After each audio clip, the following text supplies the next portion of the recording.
reservoir to show you a nice simple 2-rod approach for tackling these big wild venues. The fish in them are wild and the conditions can be just as wild. Some days £10 can be brilliant, other days you need £30–40. So it's all about counteracting the conditions as well as the amount of fish in your peg.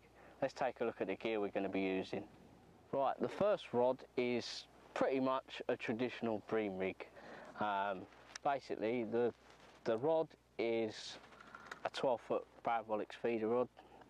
It's very good for this style of fishing. It's nice and soft in the tip, but it's got a bit of power through the middle of the rod, which you need when you're casting long distances. The reel, 4,000 size reel, loaded with a £5 main line, but with an £8 shock leader on it. The £8 shock leader is for taking a whack of the cast and just prevents me cracking off. Moving down the rig, we've got a pretty standard paternoster style rig. The feeder's tied onto a 6-inch loop, and basically in the loop just tied 3 overhand knots in it. That just closes the loop to stop tangles and stiffens it up a little bit. The tag from the loop should always come down level with that snap link swivel there. That just stops your hook length catching around your feeder and tangling all the time, which can be a problem when you're winding in a long way. The feeder itself is pretty much designed with distance as the main thing. The wind can really get up on these types of venues, and you need to have something that you can always reach your mark with.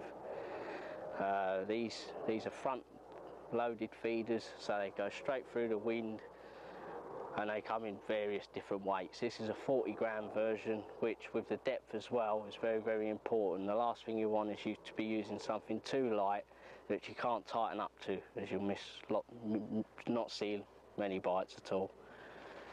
The hook length itself, I'd like to use heavy hook lengths when I'm fishing like this. Again, because I'm fishing with baits like maggots and worms, you get a lot of spin on the way in, and this stops the hook length spinning up and tangling as well.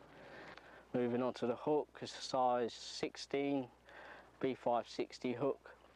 I carry these in size 14 and size 12 as well, which I'll move on to a little bit later. I tie these up at home, all in a hook length box, tie them up all at 3 foot, so basically I don't have to tie 1 foot and 2 foot hook lengths. Basically I can just trim them down and use them as and when and how I feel the session's going. So that's that covered. So moving on to the other rod, which is a totally different setup altogether, and we use this one when the fishing really gets going and the fish really moving on the bait. Basically the telltale for me to move on to this rod is when I cast in and I start getting bites straight away.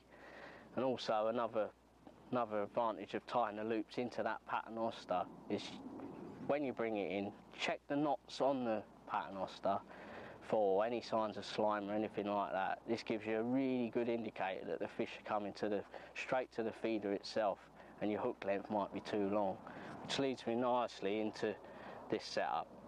Basically I've got a large open end MAP inline feeder and a very short hook length of about 8 inches or so. It's 0.17 line and a size 12 B560 this time, and on that I'd be hooking 2 worms on, anything like that. It's just basically this speeds up your bite time, so when you're on a lot of fish you can cast this in and get a bite very quickly when the fish are coming to your feeder. That's as simple as it gets. The bait I've bought today could be best described as a traditional bream display really. I've got some casters, some dead maggots, some worms, some chopped up worms, and basically all I've done is I've got a tub here, and before I start I mix a little bit of all of these together. I get a big handful of casters, big handful of dead maggots, a little bit of chopped worm. I don't like to put too much chopped worm in. There's lots of little perch in these venues and they can drive you mad when you're fishing a long way out. So I mix that together, and that's the mix of bait that I'll be using to put inside my ground bait feeder each time I cast in, and also when I'm feeding before I start fishing. The ground bait mix is a mix of Baitex Colt Sweet fish meal and Special G Gold. So that's it on the bait front. Let's get chucked in and see how we get on.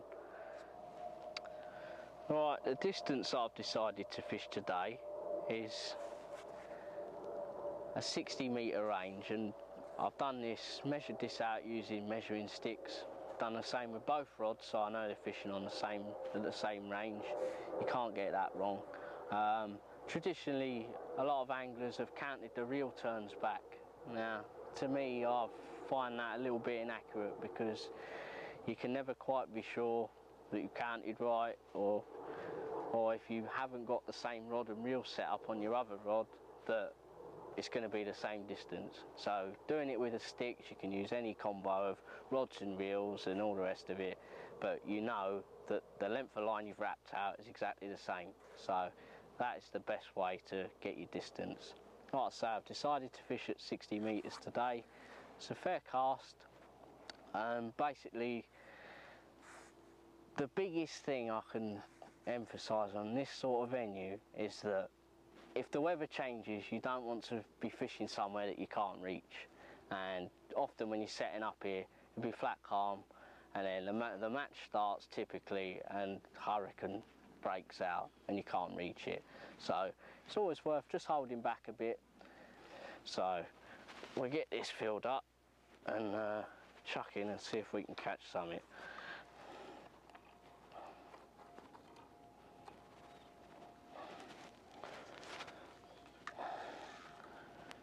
Distance casting takes a little bit of practice, to be honest. The biggest mistake I see people making is they wind it too close to the rod tip. I like to have a nice 3-foot drop from the rod.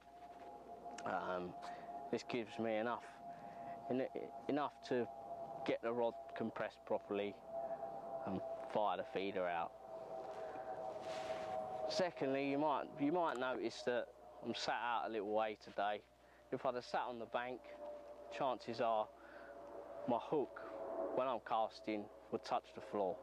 So this can blunt your hook, or you can snap your hook off on the cast. So I've sat out in the water today just to avoid that problem. The cast itself is very, very simple. It's basically hold the rod out in front of me, bring the rod back in one motion, nice hard punch forward, hit the clip, hold the rod under the surface to sink the line. It takes very deep out there, it's about 25 foot, so it takes a while for my feeder to hit the bottom. Holding the rod under the surface sinks most of my line, so it's still sinking. It's like a bottomless pit, this is. Just hit the bottom now, so chop my rod up to sink the rest of the line. And rod setup, I like to use a backrest when I'm fishing like this, because I feel if I was holding a rod, I'd be very tempted to strike at small plucks off fish. Basically, I want to let the bite fully develop before I pick up on it. Obviously, it's quite a time-consuming operation to keep winding in for small bites, so when I strike, I want to be sure that there's a fish on. Before I started fishing, I put on a slightly bigger cage feeder, and I've cast the feeder in 8 times without a hook length on. This gets me a little bed of bait down, and it just gives me a little base to work on. If there's a lot of fish present, I'll get bites straight away. If there's not, I haven't filled it in and ruined my peg before I've started. So it's all about just seeing what's out there first. If there's a lot of fish, you can up the bait. If there's not a lot, you can hold back and catch.